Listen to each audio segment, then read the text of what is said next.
Hello everyone. तो प्यारे बच्चों, आज हम पढ़ाने वाले हैं बुक में चैप्टर नंबर 3, जिसका नाम है ए पिंच ऑफ स्नफ।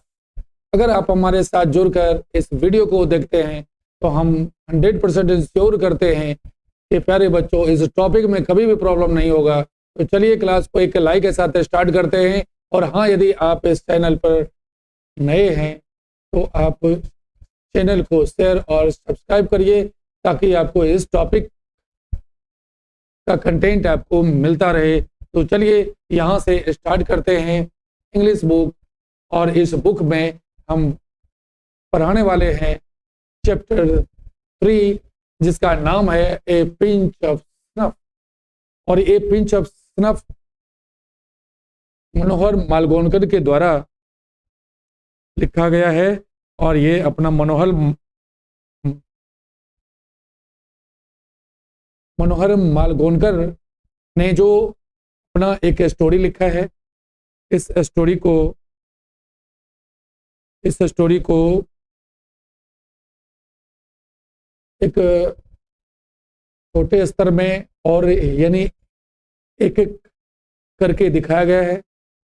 चलिए इसके साथ आपका स्वागत भी करते हैं और यहाँ से हम फिर स्टार्ट करते हैं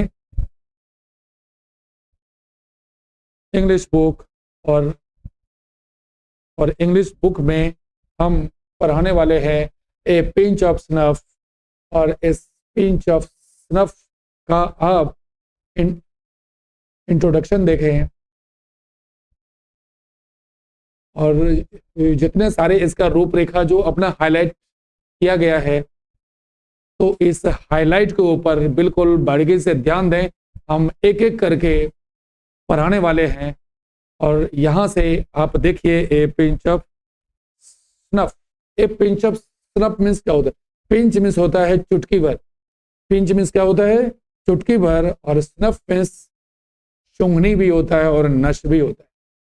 तो ए पिंच ऑफ स्नफ इसलिए लिया है कि इनके पास एक टोबैको बॉक्स है, जिस बॉक्स को यह बार बार खोलते हैं और एक पिंच स्नफ लेते हैं, टोबैको लेते हैं और अपने मुंह में डालते हैं। तो इसीलिए इस टॉपिक का नाम रखा गया है ए पिंच ऑफ स्नफ। जो कि जितना इनका एक्टिविटी है, सारे एक्टिविटी जब इनका स्टार्ट होता है तो पहले वो उस बॉक्स को ओपन कर सबसे पहले एक पिंच ये अपना मुंह में डालते हैं। फिर आगे का बात स्टार्ट करते हैं या आगे का कोई भी एक्टिविटी अपना स्टार्ट करते हैं। इसलिए इस टॉपिक का नाम रखा गया है ए पिंच ऑफ स्नफ। अब यहां पर देखिए इसके राइटर कौन है? इसके राइटर है मनोहर मालगोनकर। इसके राइटर कौन है? मनोहर मालगोनकर। तो अब यहां पर देखिए कि इनका जन्म कब हुआ था? 12 जुलाई 1913। इनका जो है जन्म कब हुआ था? तो 12 जुलाई 1913। और इनका मृत्यु कब हुआ? 14 जून 2010। 14 जून 2010 इनका क्या हुआ था? तो मृत्यु हुआ था। तो चलिए यहाँ के साथ फिर इसका इंट्रोडक्शन देखते हैं कि किस टाइप से ये अपने जीवन काल आरंभ किए। जब इन्होंने पिंच ऑफ स्नफ लिखे थे तो लिखने से पहले जो इनका इंट्रोडक्शन होता है, ये इंट्रोडक्शन यानी एक करके दिखाया गया है। और आप इसे एक एक करके देखें और इसे हम समझाने का लाइन बाय लाइन कोशिश कर रहे हैं। और हम इंश्योर करते हैं कि आपको किसी भी प्रकार का दिक्कत नहीं होने वाला है। तो चलिए यहाँ से स्टार्ट करते हैं। मनोहर मालगोनकर। अब यहाँ पर मनोहर मालगोनकर के विषय में कुछ फैक्ट है, कुछ एक्सट्रैक्ट है, कुछ एक्सट्रैक्ट को देखते हैं और इसे एक्सप्लेन करने का कोशिश करते हैं। और आप लोग इसे बारीकी से देखें। कहते हैं कि मनोहर मालगोनकर का जन्म कब हुआ था? तो 1913। कब हुआ था? तो 1913 में जन्म हुआ था। देखिए यहाँ पर क्या है, 1913 में जन्म हुआ था। Is a well known novelist. और ये प्रख्यात या विख्यात उपन्यासकार थे। यहाँ पर क्या है, नॉवलिस्ट। नॉवलिस्ट मीन्स क्या होता है, तो उपन्यासकार। तो एक विख्यात उपन्यासकार थे। और इसके बाद है शॉर्ट स्टोरी राइटर, और छोटे छोटे कहानी के लेखक भी थे। उपन्यासकार भी थे और छोटे छोटे कहानी के लेखक भी थे। With over 25 publications to his credit, और इसमें 25 पब्लिकेशन से ज्यादा, यानी पब्लिकेशन मीन्स होता है प्रकाशन, यानी कि 25 जो इनका प्रकाशन है उससे भी ज्यादा इनके खाते में जाता है, यानी इससे भी ज्यादा प्रकाशन में इन्होंने काम किया है। फिर कहते हैं कि हिज इंपोर्टेंट वर्क्स, और इनका जो अपना महत्वपूर्ण कृति है, इनका जो अपना महत्वपूर्ण कृति है, अब इस कृति को देखें। एक होता है वर्क और दूसरा होता है वर्क्स। वर्क मीन्स होता है काम, जब इसमें हम एस का यूज करेंगे तो वर्क्स बन जाएगा, और इस वर्क्स का अर्थ होता है जो अपने हाथों से बनाता है, जो अपने हाथों से कुछ लिखता है, उसको क्या कहते हैं, तो वर्क्स कहते हैं। तो ये बहुत सारे टॉपिक जो इन्होंने अपने जीवन काल में लिखा है, इसलिए यहाँ पर यूज किया गया है, वर्क्स का यूज किया गया है, और इसका अर्थ होता है कृति। अब देखिए हिज इंपोर्टेंट वर्क्स, इनका जो अपना महत्वपूर्ण कृति है, इंक्लूड जिसमें शामिल है डिस्टेंट ड्रम। देखिए ये इनका कृति है जो ये एक एक करके दिखाया गया है। डिस्टेंट ड्रम इनका टॉपिक है जो इन्होंने लिखा है। दूसरा लिखा है द प्रिंसेस, दूसरा क्या लिखा है, द प्रिंसेस लिखा है। तीसरा देखिए क्या लिखा है, a band in the Ganges, A band in the Ganges and beware of, यानी बॉम्बे बिवेयर। तो क्या हुआ, ए बैंड इन द गंगेज, और दूसरा क्या है, बॉम्बे बिवेयर। तो बॉम्बे बिवेयर ये इनका कृति है। अब यहां पर होता है क्या कि इससे भी बहुत सारे यानी कि क्वेश्चन राइज हो जाता है। अगर यहां पर ऐसा देता है हु रोट, अगर आपको ऐसा क्वेश्चन आ जाता है who wrote the princess, who wrote the princess, और नीचे 4 ऑप्शन होता है, तो फिर ऐसे स्थिति में भी आपका रिप्लाई यही होगा, मनोहर मालगोनकर। ऐसे स्थिति में भी आपका रिप्लाई क्या होगा, मनोहर मालगोनकर। फिर ये दूसरा क्वेश्चन अगर ऐसा देता है a band in the Ganges, who wrote a band in the Ganges, अगर a band in the Ganges का अगर यूज हो रहा है, ये किसने लिखा, तो फिर आपको आंसर होगा मनोहर मालगोनकर। तो आप जो इस टॉपिक को देख रहे हैं, इस टॉपिक का नाम ए पिंच ऑफ स्नफ है। यहां तक आपका बिल्कुल सही है कि ए पिंच ऑफ स्नफ अगर दिया तो इसके राइटर में आप निश्चित तौर पे लिख सकते हैं मनोहर मालगोनकर, लेकिन इस बीच में से अगर टॉपिक निकालेंगे तो आपको मेजर प्रॉब्लम होगा। तो इसलिए आप अंदर भी देखते रहें और एक एक करके देखते रहें। अगर इसे एक एक करके समझने का कोशिश करेंगे तो आपको किसी भी प्रकार का दिक्कत नहीं होने वाला है। तो चलिए यहां से एक वक्त आपने देखा, तो इसमें आपने पहले क्या देखा, डिस्टेंट ड्रम देखा, द प्रिंसेस देखा, A banned from A band in the Ganges देखा, फिर जो है अपना बॉम्बे बिवेयर देखा, फिर यहां पर है अगला द प्रेजेंट शॉर्ट स्टोरी। और अभी जो इनका एक छोटा कहानी है जिसका नाम है ए पिंच ऑफ स्नफ। छोटा कहानी जिसके विषय में हम बताने जा रहे हैं, इसका नाम क्या है, ए pinch of snuff, taken from contemporary. अब ये कंटेम्पररी क्या होता है, कंटेम्पररी होता है समकालीन। कंटेम्पररी क्या होता है, समकालीन। तो कहते हैं taken from contemporary Indian short story. और भारतीय यानी अंग्रेजी में, इन इंग्लिश, यानी अंग्रेजी में छोटे छोटे जो कहानी है, छोटे छोटे कहानी भारतीय समकालीन से लिया गया है, भारतीय समकालीन से लिया गया है। फिर कहते हैं full of wheat and adventure, जो बिल्कुल, अब यहां पर देख लीजिए क्या है, एडवेंचर।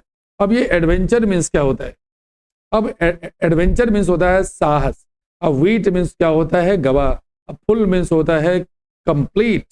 यानी ये जो हमारा वर्तमान लघु कथा है जिसका नाम है पिंच ऑफ स्नफ, अंग्रेजी में कंटेम्पररी इंडियन शॉर्ट स्टोरी से ली गई है। जो बुद्धि और रोमांस से भरपूर है, जो बुद्धि और रोमांस से भरपूर है। तो यहां पर देखिए, is full of wheat and adventure, बुद्धि एवं रोमांस से भरपूर है। और कहते हैं द रीडर्स एक्साइटमेंट, और ये क्या होता है, एक्साइटमेंट। और एक्साइटमेंट मीन्स होता है उत्साह, क्या होता है, उत्तेजना या उत्साह होता है। The readers excitement is build up through the accuracy, accuracy means क्या होता है, वास्तविक। एंड द प्रोफाउंड मीन्स होता है गहरा। और कॉमेडी मीन्स क्या होता है, सुखांत। और ऑफ मालगोनकर्स यानी नैरेटिव, मालगोनकर्स नैरेटिव। अब यहां पर दिखाता है जो बुद्धि और रोमांस से भरपूर है। पाठक का उत्साह मालगोनकर की कथा की सटीकता और गहन हास्य से निर्मित हुआ है। सटीकता यहां पर है, एक्यूरेसी क्या हुआ, सटीकता और गहन हास्य, यानी कि कॉमेडी में सुखांत भी होता है और हास्य भी होता है। एक होता है कॉमेडी और दूसरा होता है ट्रेजेडी, यानी कॉमेडी का उल्टा क्या होता है, तो अपना ट्रेजेडी। सुखांत का क्या होता है, तो दुखांत होता है। तो इसलिए यहां पर कह सकते हैं कि कॉमेडी मीन्स हास्य होता है, जिसमें लोगों को बोल बोल करके हंसाता है, तो इसलिए इन्हें हास्य भी कहते हैं। तो ये हास्य से निर्मित होता है। फिर इसके बाद देखिए, अब यहां से देखिए टॉपिक स्टार्ट होता है। अब ये टॉपिक स्टार्ट क्या होता है, अब टॉपिक यहां से स्टार्ट होता है मदर्स अनाउंसमेंट। यहां से होता है कि मदर्स अनाउंसमेंट सुख में।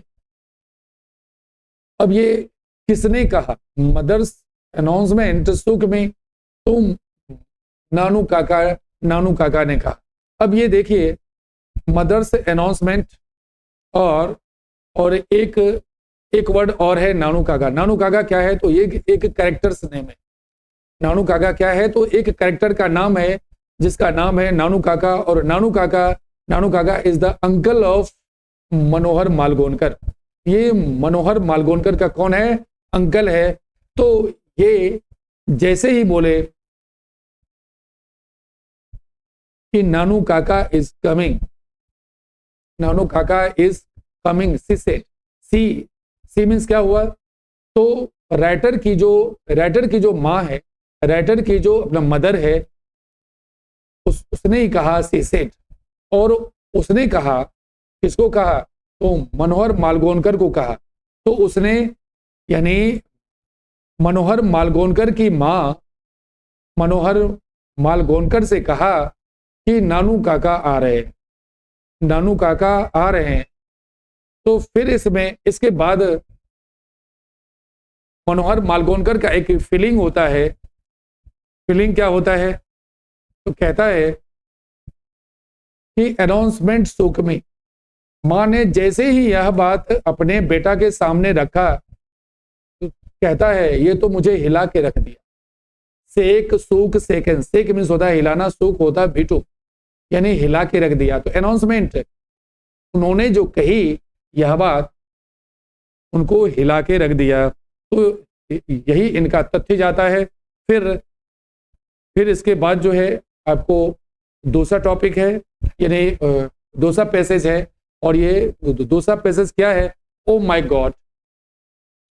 अब ओ माय गॉड मीन्स क्या होता है, अरे बाप रे। मतलब जब व्यक्ति किसी चीज से जब शॉक्ड हो जाता है, तो फिर ऐसे से में सरप्राइज करता है।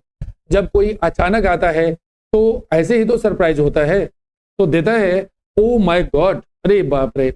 आई सेड, मैंने कहा, अरे बाप रे। Couldn't we send him a wire saying we are living. कम से कम हमें एक सूचना तो भेज देता, हमें कम से कम एक तार तो भेज देता कि हम आ रहे हैं या हम वहां से प्रस्थान कर रहे हैं, इसके लिए कुछ हमें सूचना तो दे देता।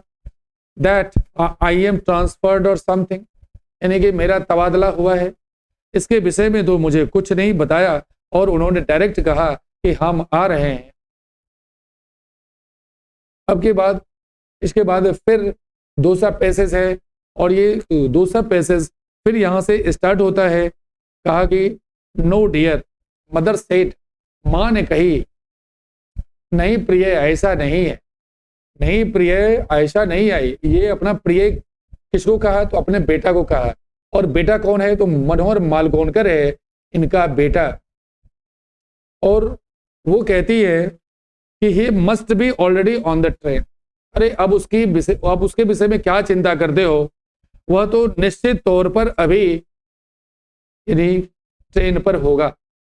He must be already on the train, वह निश्चित रूप से ट्रेन पर होगा।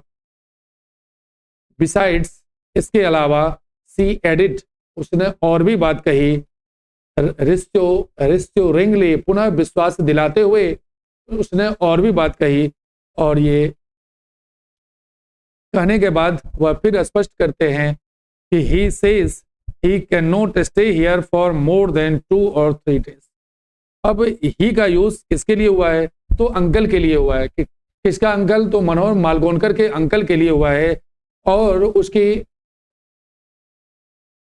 मां कहती है कि he says he can not stay here for more than 2 or 3 days। वो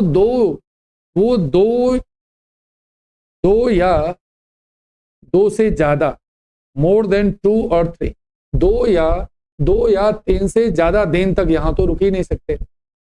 2 या 3 से ज्यादा दिन वह यहां रुक ही नहीं सकते। इसलिए कोई चिंता के विषय नहीं है, इसके लिए कोई चिंता के विषय नहीं है। तो चलिए इसके बाद फिर दूसरा पैसेज देखते हैं, दूसरा उनका थॉट देखते हैं। और ये कहते हैं कि what is he coming to Delhi for in this heat. यानी मनोहर मालगोनकर अपनी माँ से कहते हैं कि what is he coming to Delhi for. ये दिल्ली किस लिए आ रहे हैं? ये दिल्ली किस लिए आ रहे हैं? इन दिस हिट, इस गर्मी में दिल्ली किस लिए आ रहे हैं? तो फिर यहां से फिर दूसरा फिर पैसेज स्टार्ट होता है। He wants to see some minister. वह कुछ मंत्री से मिलना चाहते, वह कुछ मंत्री से मिलना चाहते हैं, वह कुछ मंत्री से मिलना चाहते हैं। फिर कहते हैं व्हाट। अरे आपने क्या कहा? तो व्हाट शब्द जो है, व्हाट वर्ड का जो यूज हुआ है, बिल्कुल आश्चर्य है। अब देखिए आगे में क्या है। तो यानी एक्सक्लामेशन साइन है। और इससे क्या होता है? व्यक्ति को सरप्राइज होता है, आश्चर्य होता है। तो कहता है व्हाट, आपने क्या कहा? That means he will be here for weeks. इसका मतलब ये हुआ यहां वह सप्ताह तक रहेंगे। इससे यही स्पष्ट होता है कि वह यहाँ सप्ताह भर रहेंगे। और कहते हैं ministers don't see people for weeks. सप्ताह से कम में तो कोई मंत्री मिलते ही नहीं है, सप्ताह से कम में कोई मंत्री तो मिलते ही नहीं है। अरे सप्ताह क्या, महीनों लग जाते हैं। देखिए वीक्स डॉट मंथ्स का भी यूज हुआ है, वीक्स डॉट मंथ्स का भी हुआ है। अरे सप्ताह क्या, महीना भी लग जाते हैं। ओ माय गॉड, अरे बाप रे। देखिए इसको कितना दिन यहाँ रहना पड़ सकता है। इसलिए इनको सरप्राइज हो रहा है, इसलिए इनको सरप्राइज हो रहा है। तो चलिए यहां से फिर दूसरा स्टार्ट करते हैं।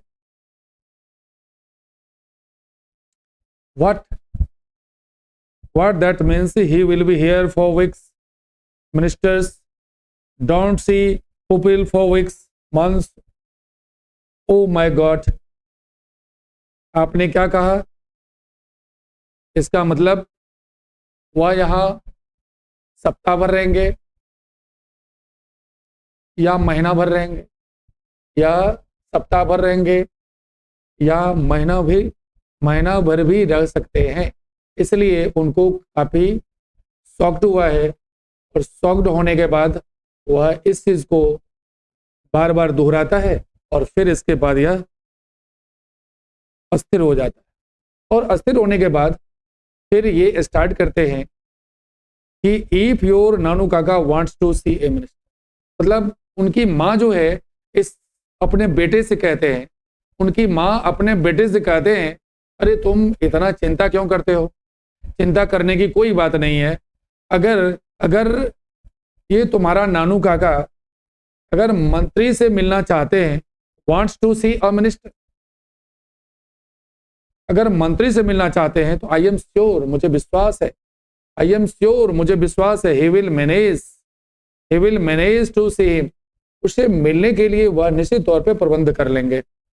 और कहते मदर सेड, माने कहा any time of the day और नाइट, दिन या रात ये कभी अपना प्रबंध कर लेंगे, इसलिए इसलिए इसके विषय में कोई चिंता करने की कोई बात नहीं है। फिर यहां पर स्टार्ट होता है, mother has always been very loyal to her side of the family. कोई भी माँ हो अपने परिवार के लिए बड़ा निष्ठावान होता है।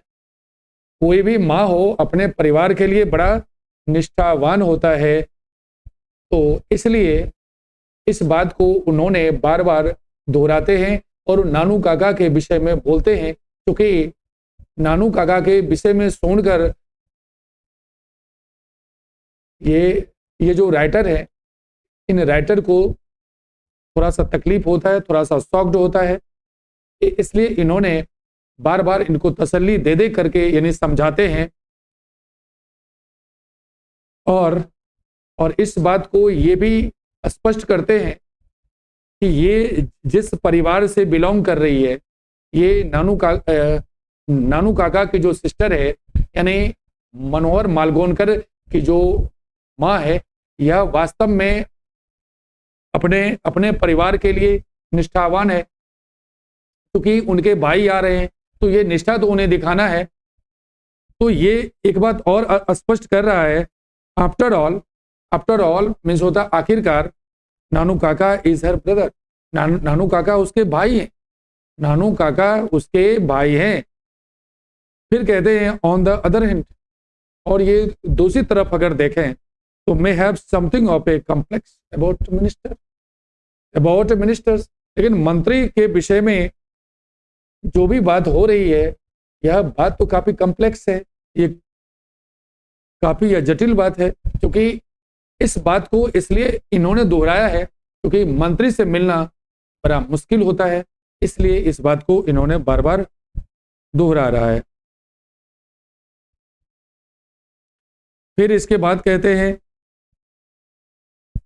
आई एम एन अंडर सेक्रेटरी। अब ये मनोहर मालगोनकर कहते हैं कि I am an under secretary, मैं तो अवर सचिव के अधीन हूं, या I am an under secretary, मैं अवर सचिव हूं ऑन प्रोवेशन। क्या होता है ऑन प्रोवेशन? प्रोवेशन मीन्स क्या होता है? परिवीक्षा, यानी प्रोवेशन मीन्स क्या होता है? तो परिवीक्षा। And as such trend to regard ministers as being 2 steps higher than God, 2 steps higher than God, the secretaries being just 1 step higher। और सेक्रेटरी क्या है? तो 1 step higher। तो यहां पर फिर देखते हैं, मैं एक अवर सचिव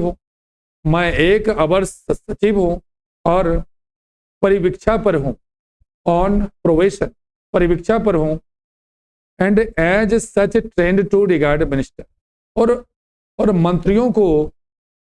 मंत्रियों को भगवान से 2 कदम ऊपर मानने के लिए प्रशिक्षित हूं।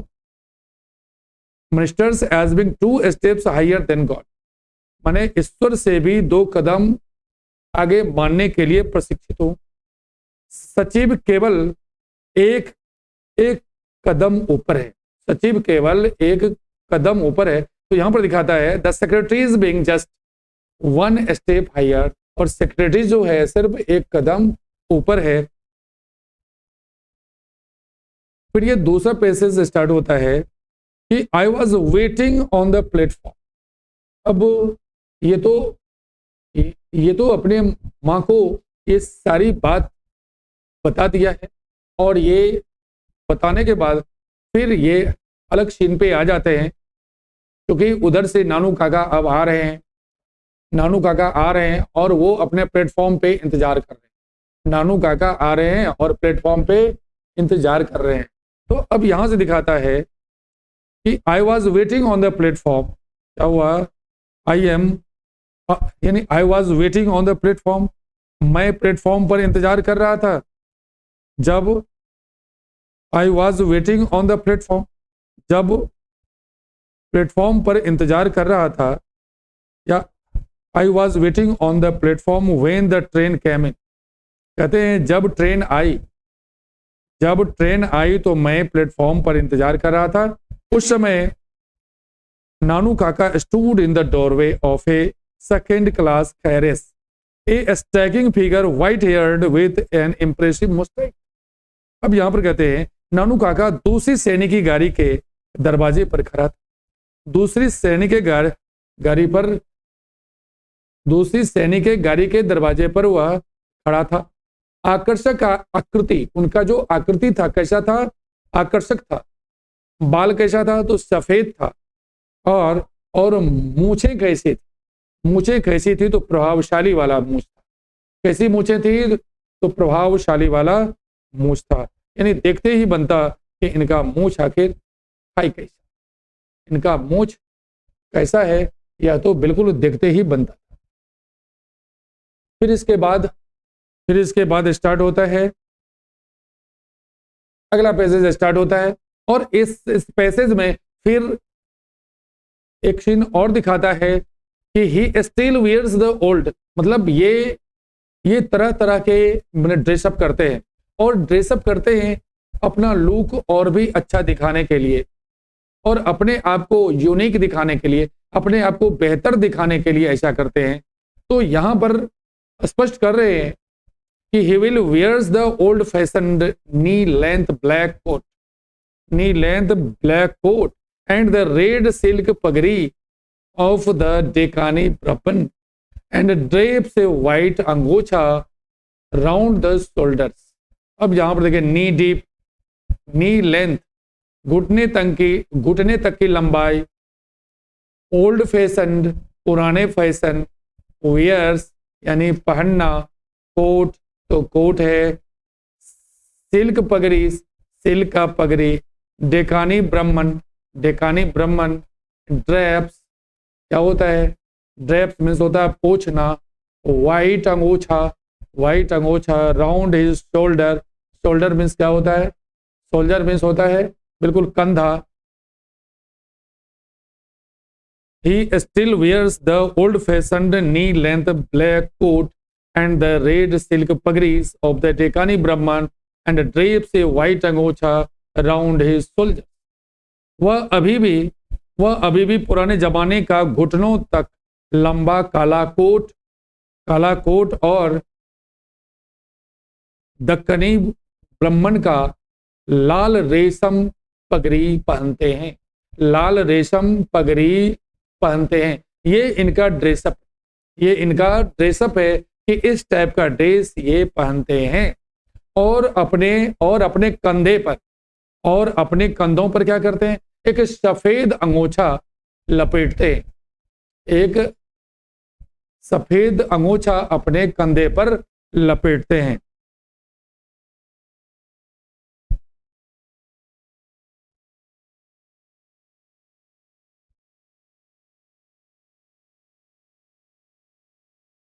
इसी के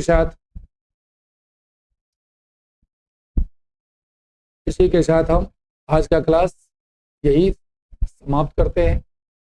अब अगले क्लास में जो इसका बाकी पार्ट है, बाकी पार्ट हम एक एक करके दिखाने का प्रयास करेंगे, और एक एक पार्ट हम समझाने का प्रयास करेंगे, और शुरू से अंत तक आप एक एक करके अगर देखते हैं तो हम इंश्योर करते हैं कि प्यारे बच्चों आपको किसी भी प्रकार का दिक्कत नहीं होने वाला है। अब नेक्स्ट क्लास अगले दिन के लिए होगा। धन्यवाद।